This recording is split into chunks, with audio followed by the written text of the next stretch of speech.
my name is Sam, and thanks for checking out this video. Make sure to hit the subscribe button down below, hit the bell notification, and give the video a thumbs up if you get to the end and enjoyed it. I would appreciate it. So I apologize this is late. My January was chaotic, and then I had a big conference out of province at the end of January, and I didn't have time to like pre-record this stuff.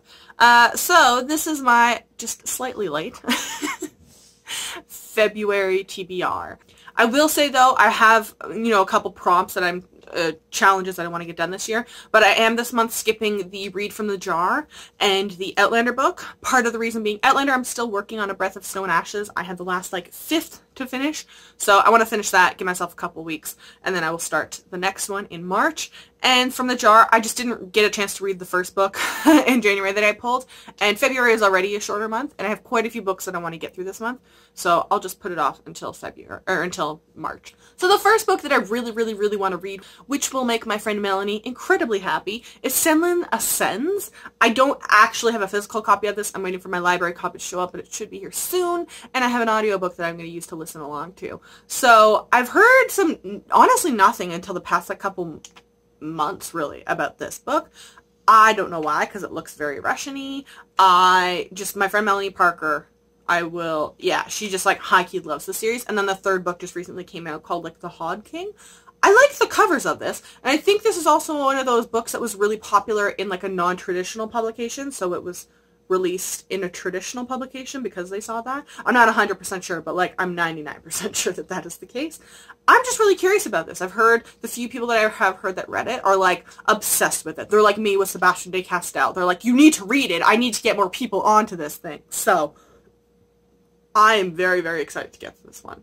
One of my goals for the year was to reread the first 2 books of the Tierling series and read the third one. I own all 3 and just haven't gotten to the third one, but it's been a while since I picked these up. And you can tell I did at one point start tabbing things, but Queen of the Tierling this month by Erica Johansson, I remember actually like being like, oh, I wasn't having high expectations, and it went in and it wasn't what I thought it was, but I liked the main character actually an awful lot. She's very weird and messed up and flawed, but she's not like cookie cutter perfect-y sort of thing, which I find they use a lot in these sorts of fantasies, and I think it's probably because it is, I think, technically an adult, not a YA book. I also love when historical fantasies start adding in like detail, like their own historical text, like Kiss of Deception I think did that as well, where they have like the history of the Morgans or whatever like that, when they start throwing in like historical like blurbs. Normally they're like in between chapters and whatever, but still when they like incorporate their own history. That's why I loved The Naming by Alison Croghan so much,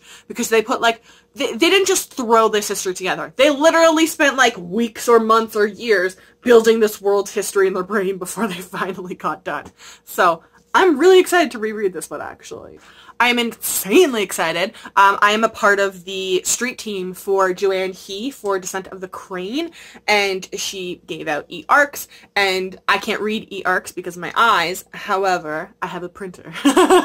So I printed off my copy of Descent of the Crane. I have this already pre-ordered. By the way, she has international pre-order swag. There's a go to the TBR and Beyond group. And go to the albums folders. There's one there for pre-order swag that we keep up to date, and it's in there. It's like a rose gold bookmark and character cards, and she's international. Thank you, Joanne He. I see you. I acknowledge you. Like big authors or publishers, whatever, just like, we're giving away paper bookmarks, but only to Americans. And you're like, what? Hello? Hello?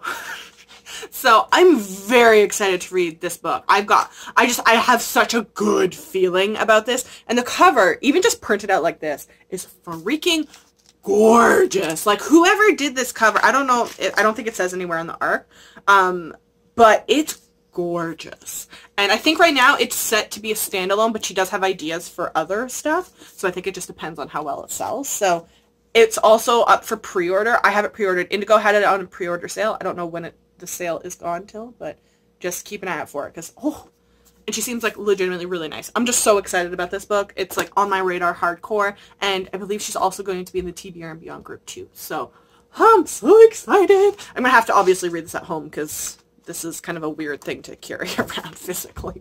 Another goal that I had this year was to catch up on the Megan Whalen Turner series. I've read The Thief before, I think about a year and a half ago. I enjoyed it. I legitimately don't remember a thing about it though. And I have book 2, 3, and 4 now, and I think book 5 is about to come out. No, not about. I think it comes out in August, July or August. So I'll have to wait for the paperback. But main character, thief.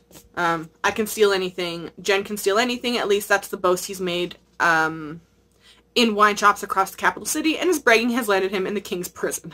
His chance of escape looks slim, even for someone of his talents. When he is invited to join a quest to steal an object straight out of a legend, he's hardly in a position to refuse. So yeah, I'm just really curious about that whole premise there.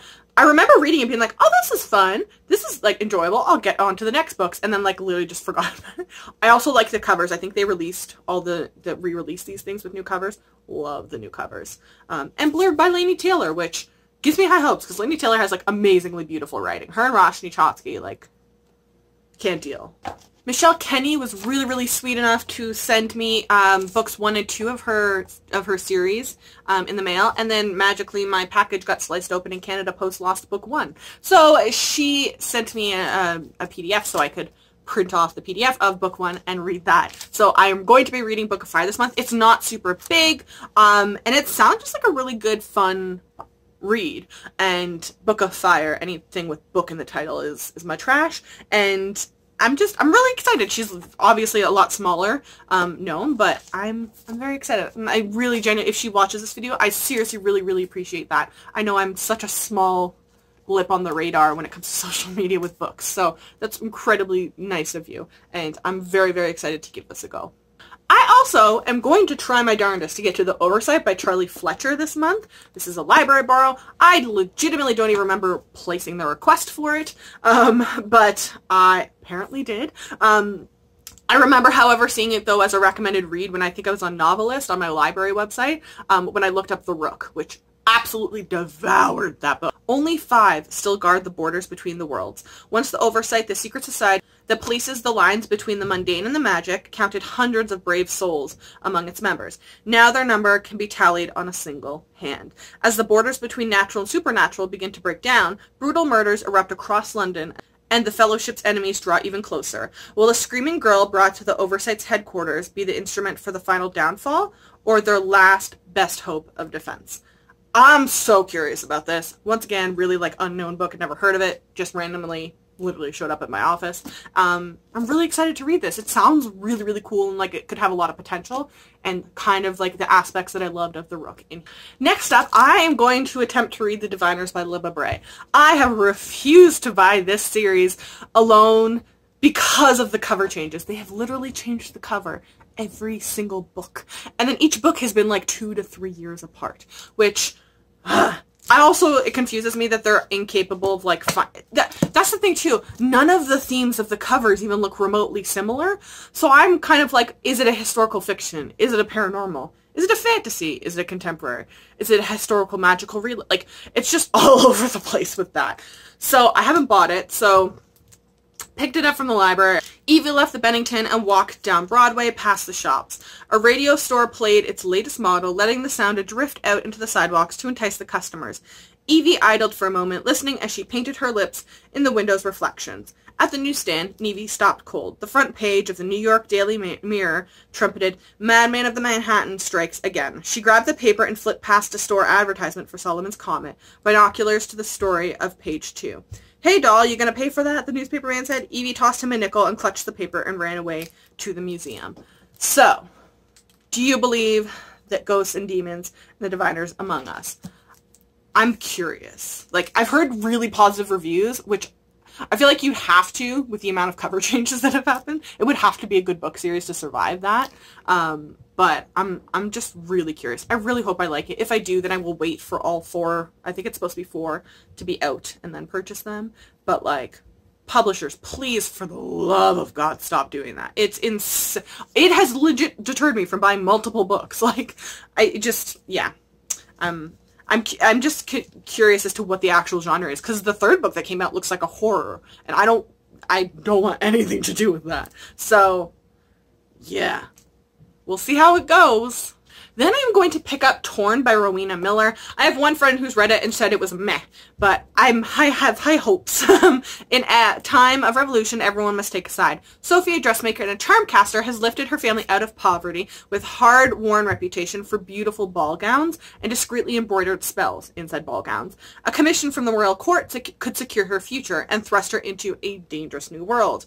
Revolution is brewing, and her brother Christos rises in prominence to the anti-monarch movement. It is a matter of time before those collide. When unrest erupts in violence, she and Christos draw into a deadly magical plot. Sophie is torn between her family and her future. That sounds cool. I also love this cover. The sewing needles as the crown with the blood dripping down with the ribbon. Oh my god. It's so good. Like, I love this. Like, yes to this. So hopefully I enjoy it. I know book 2 comes out, I believe, in 2019. And it's also blurred by Sarah Beth Durst, which gives me lots of hope because I have Sarah Beth Durst stuff over there. I really like her stuff. And I have The Deepest Blue, which comes out in March, I think, pre-ordered. So, yeah, just really, really hopeful about this one. And because my friend Melanie, the other Melanie, has been pestering me for forever to read it, and I literally almost bought the finished copy at my conference, I'm going to read The Dreadful Tale of Prosper Redding by Alexandra Bracken. This is a middle grade book. I believe it's been optioned off, actually, to be made into a movie. Book 2 comes out in February, I believe. I'm really curious. I've heard pretty positive things about it. I didn't mind The Darkest Minds. I've only read the first book. Yeah, I hope I like it, and if I don't, my friend Melanie will probably kill me, but what's new? I'm also reading Stiletto by Dan O'Malley this month. You may be able to tell from the bookmark that I'm actually reading right now. This is actually where I started this morning, and I think I only have oh yeah, that is chapter. I think about 100 pages left. It's so good. Oh, it's such a good book. This series is so underhyped. I'm so excited for the TV show, so people will hopefully start reading it, and then I can talk to others about it. But also, this cover is amazing. I had several people post on my Instagram when I posted a picture of it. Were like, did you stab a book? Like, no, it's the actual cover. Yeah, I'm just so excited. Book 2 of the Chechny, I think it's Chekshi? I can't say it. Chekshi? Whatever. The Files. Paranormal, contemporary London. So good. Oh, so good. Then I am picking up The Girl King by Mimi Yu. I'm so excited about this. One empire, two princesses, a war that could tear the world apart. Supposed to be sisterly love, which I'm all here for. Also loving the cover, like the style, like the painting, drawing. Oh, I just noticed that's a mountain in the background. Wow. Way to go. Blurbed by Heidi Helig, which gives me lots and lots of faith, because I really enjoyed The Girl from Everywhere. Sweeping fantasy set, ancient. I think the big thing that I heard from lots of people is that there's a lot of politics in it, and I was like, oh yes, like, that's my jam. Yes. Two sisters have the power to shape an empire or tear it apart. I'm just so excited about this, and I believe Mimi is going to be in the TBR and Beyond group this month as well. So excited! I am also going to be reading White Stag this month by Cara Barbieri. As I've said before when I've mentioned this book, be aware that there are a lot of triggers for this, okay? Some serious triggers, so look, they're all over Goodreads if you go look at the reviews, so just be aware of that. But it's a main character who's struggling, she's becoming more of a monster than a human, and I know it was originally released on Wattpad, and it's going traditional publication because it was so popular, and it's supposed to be a trilogy, so I'm really curious. I also love that there's like the deer on the front with the sparkles. It makes me think of the Harry Potter Patronus, which it's not, as I said, lots of trigger warnings, but I'm really digging this cover, and I have really high hopes for this book. I'm continuing on my Sherlock Holmes rereads, so this month we are going to do reading the anthology I have. We are going to be doing The Hounds of Baskerville.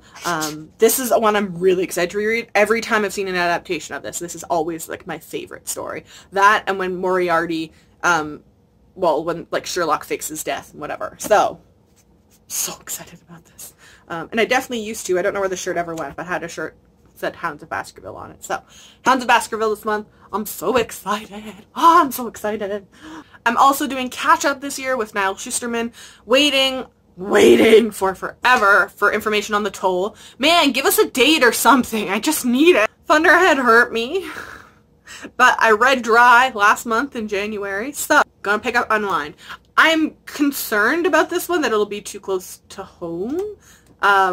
Connor, Riza, and Lev are running for their lives. The Second Civil War was fought over reproductive rights, which, if you watch the news, The chilling resolution, life is invaluable from the moment of conception until age 13. Between the ages of 13 and 18, however, parents can have their child unwound, whereby all the child's organs are transplanted into a different recipient. So life doesn't technically end. Connor is too difficult for his parents to control. Lisa, a ward of the state, is not talented enough to be kept alive. And Lev is a tithe, a child conceived, raised to be unwound. Together, they may have a chance to escape and to survive. I'm so nervous about this series. Yeah. But I think my thing is too is like the topic alone, but Shusterman's like an amazing writer. Like he manages to translate a lot of messages and the writing and just everything. It's just, however, I'm happy. I have the first, I think it's only 4 books in the series. I have the 4 books, so hopefully I can just power through them if they're all like really good and I won't have to deal with the hanging that he did with Thunderhead. My nonfiction book of the month, I'm actually really, really interested in this. I found like in the last couple weeks, really, Audible's had a lot of really good sales on nonfiction, like historical, Victorian, or like medical, or just weird history aspects, or coding, or just different stuff. So the month of February, I am going to be reading, I want to make sure I get this title, it's a mouthful of a title, The Butchering Art, Joseph Lister's Quest to Transform the Grisly World of Medieval Medicine by Litsy Fitzharris. Sounds really messed up and right up my alley, like exactly what I want to read in the month of Valentine's Day. But I'm really, really excited to read this one, like really incredibly excited, and I really hope it lives up to the reviews I've seen for it. I'm also just deciding to throw caution to the wind and know this book's going to hurt me no matter when I read it. So, we're going to read The Vanishing Stair by Maureen Johnson, sequel to Truly Devious, which was an amazing book as well. I'm just so excited. I haven't even read the summary. I don't want to. I'm going in blind. Murder mystery, contemporary historical fiction. That's all you need to know. It's really good. And I love the cover, too. They kept the same cover. And lastly, I tried to start Water's Wrath, I think, in the month of January, and got like 7 chapters in and realized I had literally no idea what was happening. I've just forgotten so much. So, we're going to start rereading Air Awakens. The first book in the spin-off series actually comes out the month of February, so I'm really excited. So I'm going to reread the first 3 books and then get onto Water's Wrath, and I'll just do them one each month, probably. And yeah, Air Awakens. I'm so excited. I freaking love Elise Kova. This is like my series that started me on her. Those are the books that I'm going to attempt to get to in the month of February. I am doing a lot less traveling. I think. We shall see. My plans may change. I'm just waiting for information. So hopefully that'll let me read a little bit. Let me know in the comment section down below if you've read any of these, what your thoughts are, or let me know what you're going to read in the month of February. I would love to know. And make sure to check the description box down below. I will link these books to their Goodreads pages. And I will also link all of my social media. If you follow me, I will happily follow you back.